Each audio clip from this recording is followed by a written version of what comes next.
Shri Swami Samarth. Hi everyone, welcome back to my channel. चला तर मग कोणत्याही गोष्टीला थोडासा वेळ दिला तर ते गोष्टी चांगल्या होतात असे मला वाटते बरं का. कारण लग्नानंतरची ही माझी पहिली संक्रांत होती की जी चांगली जात होती.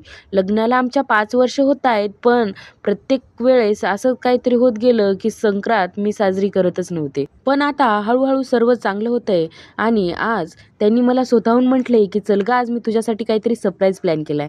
म्हणजे काय, आज ते मला साडी घ्यायला नेत होते. मला कळालं होतं अगोदरच, पण मी नाही सांगितलं. मग काय, त्यांनी माझ्यासाठी साडी घेतली आणि मी त्यांच्यासाठी त्यांचे फेवरेट मंचुरियन ऑर्डर केले. आणि नेक्स्ट डेला सकाळी मी अशी तिळाची लाडू करायला घेतली. प्रत्येक सण हा एन्जॉय करणं खूप महत्त्वाचा असतो, कारण आपल्याकडून आपले लेकरंही शिकत असतात नाही का. त्याचप्रमाणे शाळेमध्ये माझे छोटे छोटे पिल्ले आहेत ना, मग त्यांच्यासाठी मी असे मस्तपैकी तिळाचे लाडू पण केले होते. आणि हो, तुम्ही माझा व्हिडिओ कुठून पाहताय मला कमेंटमध्ये नक्की सांगा. आणि घाईगडबडी शाळेतून येऊन जास्त काही झालं नाही म्हणून सिंपल रांगोळ काढली. व्हिडिओ आवडला असेल तर प्लीज लाईक शेअर सबस्क्राईब करायला विसरू नका. धन्यवाद.